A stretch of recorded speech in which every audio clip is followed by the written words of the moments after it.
الله الرحمن الرحيم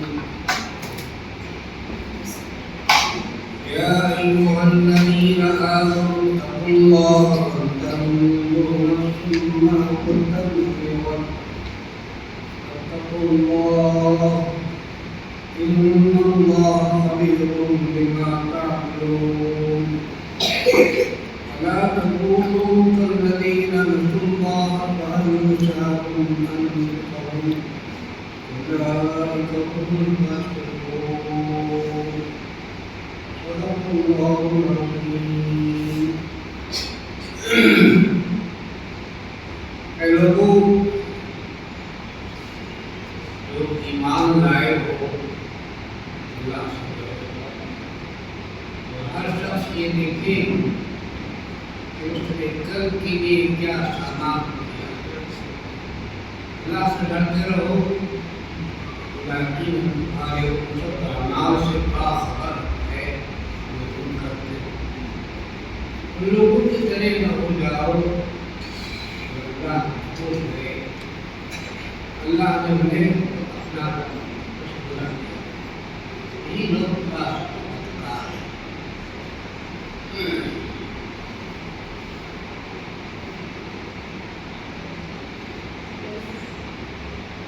حاضرین، میں نے آپ کے سامنے سورہ حشر کے 30 رکوع کی آیت نمبر 19 کی تلاوت کی. تحریکی حلقوں میں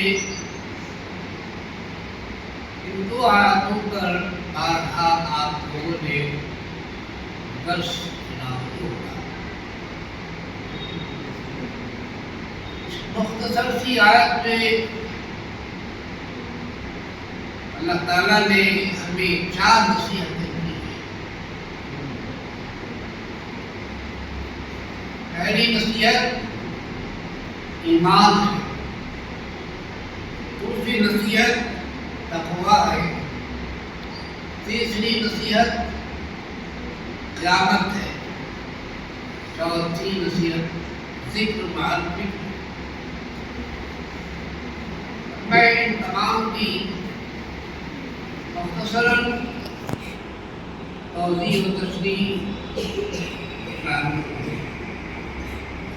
سب سے پہلی بات ایمان. یا ایھا الذین آمنوا، اے ایمان والو، اے لوگو ایمان لاؤ. ایمان کیا چیز؟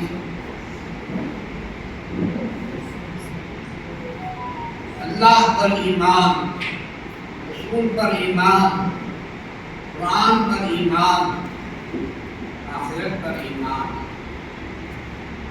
سب سے پہلے اس رب کائنات کا تعارف میں یہ بتا کر دینا چاہتا ہوں کہ ہم جس رب کائنات کو اپنا رب خدا مان کر تسلیم کرتے ہیں، اس کے وجود کی سب سے بڑی دلیل یہ ہے کہ لیل و نہار کی کروٹیں، شمس و قمر کی آمد و رفت، اور رات دن کا صبح طلوع ہونا، سورج کا طلوع ہونا، پھر شام ڈوب جانا، دن کا آنا، پھر دن کا جانا، پھر رات کا چاند شروع ہونا، پھر رات کا آنا. کروڑوں سالوں سے یہ لیل و نہار کی کروٹیں، ان کی آمد و رفت میں کوئی ترمیم و تنسیق، کوئی فرق و امتیاز فرق نہیں ہوا ہے. بلا ناغہ ہزاروں سالوں سے یہی اسی ایک وقت پر سورج نکلتا ہے اور ڈوبتا ہے. دن آتا ہے اور جاتا ہے، پھر رات آتی ہے اور جاتی ہے. یہ لیل و نہار کی کروٹیں، رات اور دن کا آنا جانا، وقت پر آنا جانا، یہ خود بتاتا ہے کہ اس کائنات کا انتظام کرنے والا ایک ہے، واحد ہے، واحد ہے. یہ اس بات کی سنی ہوئی دلیل ہے۔ اگر ایک خدا ہوتے، اگر ایک خدا نہ ہوتا، کئی خدا ہوتے، تو پھر قرآن مجید کہتا ہے لو کان فیہما آلہۃ الا اللہ لفسدتا، اگر ایک کے بجائے کئی خدا ہوتے تو پھر نظام کے اندر بگاڑ پیدا ہو جاتا۔ پھر دوسری چیز اتقوا اللہ، اللہ سے ڈرو۔ تقوی کے معنی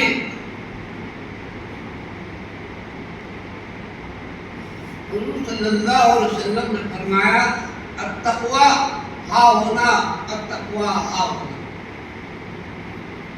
دل میں اللہ کا ڈر اور خوف ہو، اس کے حضور کے حاضر ہونے کا یقین ہو اور اعتماد ہو، اللہ کو غائب نہ سمجھے، اللہ ہمیشہ حاضر ہے، ناظر ہے۔ تقوی یہ نہیں ہے کہ ہم مسجدوں میں بیٹھ کر اللہ اللہ کہیں، تنہائیوں میں بیٹھ کر اللہ اللہ کہیں، اچھے لوگوں کے ساتھ بیٹھ کر اللہ اللہ کہیں۔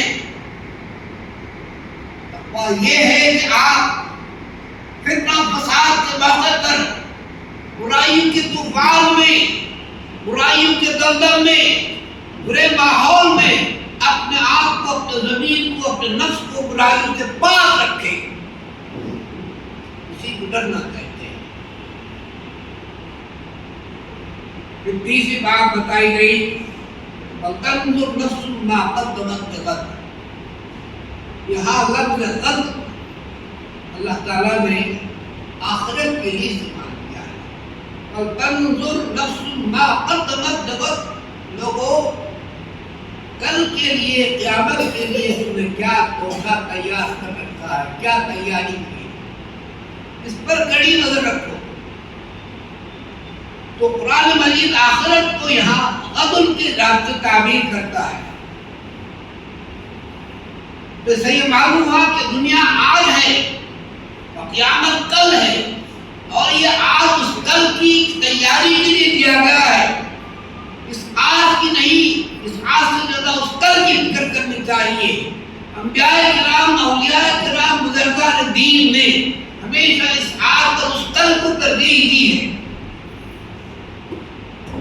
ہم خود اپنا جائزہ لیں کہ ہم اس آج کا کل جو دن ہے وہ کل ہے، یعنی کہ ہماری موت کے بعد جو دن آنے والا ہے وہ کل ہے، قیامت کل ہے۔ وہ کل، اس کل کے بارے میں قرآن مجید میں کہا، سورہ صاد کی ایک آیت ہے اِنَّا أَخْلَصْنَاهُمْ بِخَالِصَةٍ ذِكْرَ الدَّارِ، انبیاء کرام کا ذکر کر کے اللہ تعالیٰ نے کہا انبیاء کرام ہمیشہ فکر آخرت کرتے تھے اور ذکر آخرت کرتے تھے۔ ذکر آخرت جو کرتا ہے اس کا معنی ہے کہ اس کے اندر فکر آخرت ہے۔ فکر آخرت انسان کو دنیا میں بھی کامیابی عطا کرتا ہے، آخرت میں بھی عطا کرتی ہے۔ تو یہ قرآن مجید نے جگہ جگہ قیامت کے بھیانک مناظر کو پیش کرتا ہے۔ قرآن مجید نے کہا، سورہ کہف کے اندر آیت آتی ہے ووضع الکتاب، قیامت کے دن ہمارا اعمال نامہ زندگی کا حساب و کتاب دفتر اللہ کے حضور پیش کیا جائے گا، اور اللہ ہر ایک شخص کو تنہا اپنے پاس بلائے گا۔ سورہ مریم کے آخری صفحے کے اندر یہ آیت آتی ہے وَكُلُّ آتِيهِ يَوْمَ الْقِيَامَةِ فَرْدًا، کل قیامت کے دن تنہا ہر شخص کو اللہ اپنے پاس بلائے گا۔ آج انسانی عدالتوں میں سے کوئی وارنٹ ہمیں آتا ہے، ہمیں عدالت تک پیشی جانا ہوتا ہے، دل دھڑکتا ہے کیا ہوگا، فیصلہ ہمارے بارے میں ہوگا۔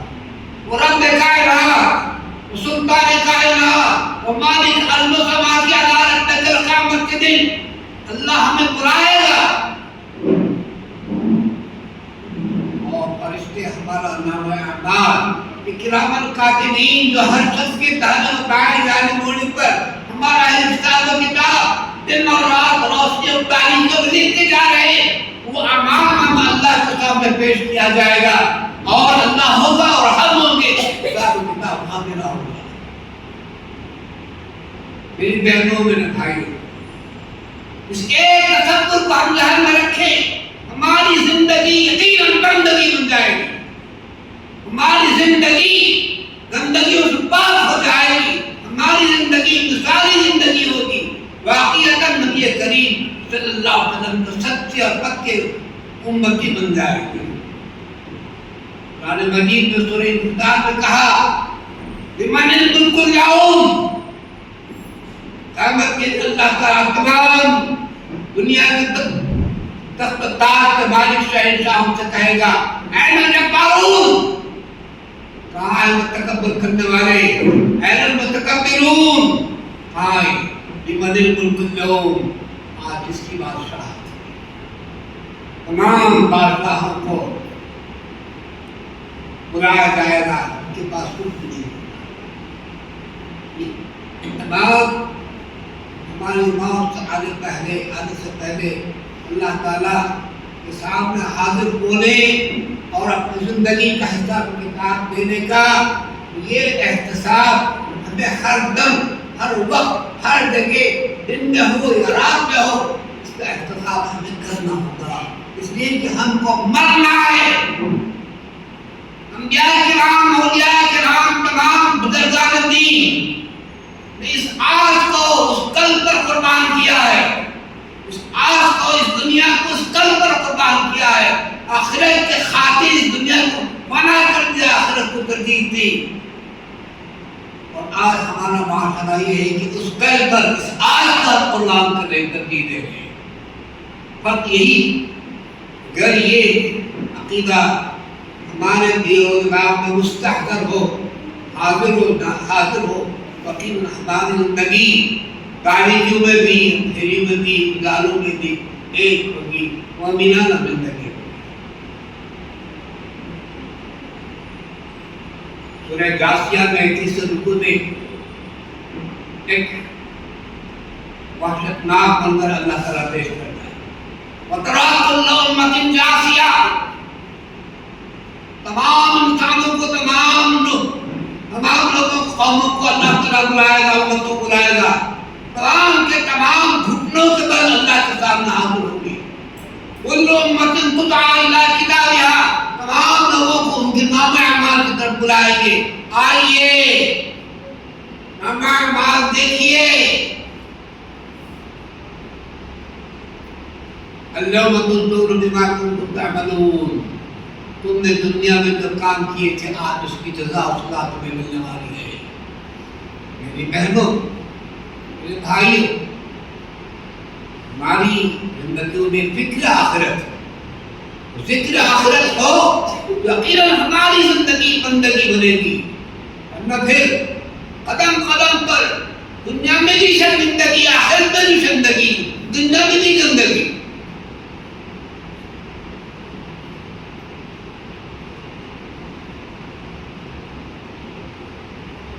انبیاء کرام کو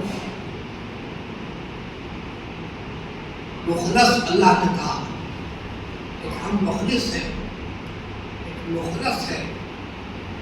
مخلص کے معنی وہ شخص جس کے دل میں صرف فکر آخرت ہو اور ذکر آخرت ہو، جس کے دل کے اندر آخرت کی فکر ہوتی ہے، اس کی زبان پر ہمیشہ ذکر آخرت ہوتا ہے۔ فکر آخرت اگر دل میں ہو تو زبان پر ذکر آخرت ہوتا ہے۔ یہ انبیاء کرام کی خاصیت ہے، ان کی خصوصیت ہے، اس بنیاد پر اللہ تعالیٰ نے ان کو مخلص بنایا۔ اللہ سے ہم دعا کریں کہ اللہ تعالیٰ ہمیں بھی اللہ کے انبیاء کرام ہی کی طرح، انہی مخلصوں کی طرح ہمیں بنایا۔ چوتھی چیز اللہ تعالیٰ نے کہی، وَلَا تَكُونُوا كَالَّذِينَ نَسُوا اللَّهَ فَأَنسَاهُمْ أَنفُسَهُمْ، تم لوگوں کی طرح نہ ہو جاؤ جنہوں نے خدا کو بھلا دیا۔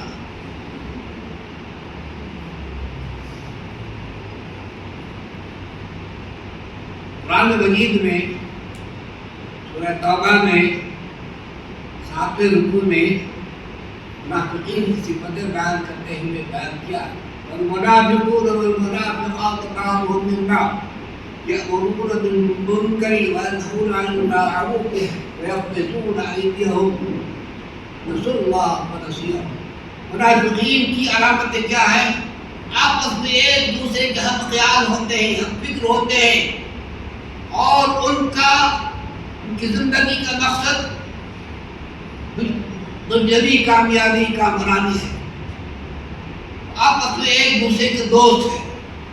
آج قرآن مجید کی روشنی میں میں کہتا ہوں لَتَجِدَنَّ أَشَدَّ النَّاسِ عَدَاوَةً لِلَّذِينَ آمَنُوا الْيَهُودَ وَالَّذِينَ أَشْرَكُوا. 6ویں پارے کے آخری صفحے میں آیت آتی ہے مسلمانوں سے اللہ نے کہا 1400 سال پہلے اللہ تعالیٰ نے یہ وارننگ دے دی، کہا کہ ہوشیار رہو، دو لوگ ہیں، دو قومیں ہیں جو تمہاری کٹر دشمن ہیں. اہل ایمان کی دشمن دو ہیں، ایک یہود ہے ایک ہنود ہے. مغرب میں یہود ہمارے دشمن ہیں اور مشرق میں ہنود ہمارے دشمن ہیں. وہاں یہودیت کو غالب کرنا چاہتے ہیں، یہاں جو ہندو راشٹر کو غالب کرنا چاہتے ہیں. ہم کو پیسے مسلمان، پیسے مومن، آخرت کی جواب دہی کے بندے ہونے کی حیثیت سے ہمارے اندر یہ ہونا چاہیے کہ ہم کو اس دنیا میں غالب ہونا چاہیے. منافقین رسول اللہ ونسیہم، لوگ خدا کو بھول جاتے ہیں، وہ برائی ہی کا حکم دیں گے، نیکی سے روکیں گے، وہ اللہ کی راہ میں ہاتھ نہیں بڑھائیں گے، نہیں خرچ نہیں کریں گے، اللہ کو بھول جائیں گے. یہ منافقین کی صفتیں سب سے زیادہ انسان کو نفاق کے اندر لاتی ہیں. خدا کو بھول جائے آدمی، پھر وہ آدمی نہیں، انسان نہیں، بالکل ایک حیوان کی زندگی گزارتا ہے. میرا خیال قرآن مجید نے ان خدا پرستوں کے بارے میں مسئلہ سنایا کہ وہ اولئک هم الفاسقون. منافقین کے لیے بھی کہا گیا کہ وہ فاسق ہے. اگر ہم نے خدا کو بھلا دیا، ہم فاسق بھی ہیں، بدکار بھی ہیں. ہماری زندگی میں یہ احساس بیدار ہو کہ ہم کو ایک دن مرنا ہے، یقیناً مرنا ہے، مر کر اس زندگی کا حساب کتاب دینا ہے، ایک ایک حساب. اب بالخصوص اللہ کے حقوق اللہ چاہتا ہے تو معاف کر سکتا ہے، یہ بات ذہن میں رکھیں. لیکن اگر کسی نے کسی بندے کی عزت آبرو لوٹی، کسی کا حق چھینا، کسی کا حق مارا، تو یہ ناقابل ہے معافی، سنگین جرم. ہم نمازیں بھی پڑھتے، روزے بھی رکھتے، حج بھی کرتے، لیکن رشتہ داروں میں حقوق کی پامالی بہت زیادہ ہو رہی ہے. اللہ تعالیٰ سے دعا ہے اللہ تعالیٰ ہم تمام کو اس کے حقوق، اس کے بندوں کے حقوق ادا کرنے کی طاقت اور توفیق عطا فرمائے. آمین.